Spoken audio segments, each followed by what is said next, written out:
Boa tarde, amigos do YouTube. É o Divino falando da cidade de Uberlândia, Minas Gerais, Triângulo Mineiro, Brasil, uai. Então, ó, lave seca Samsung. O que eu tô fazendo aqui hoje? Trocar o rolamento e retentor, ó. Tá vendo aí?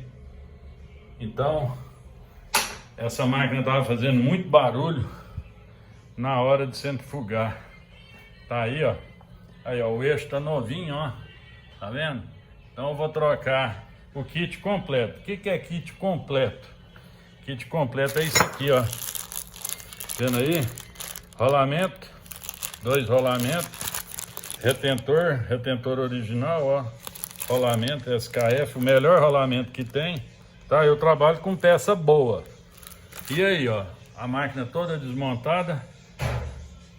Tô lavando as bacias dela aqui, ó. Né, o tanque. Vou lavar o cesto.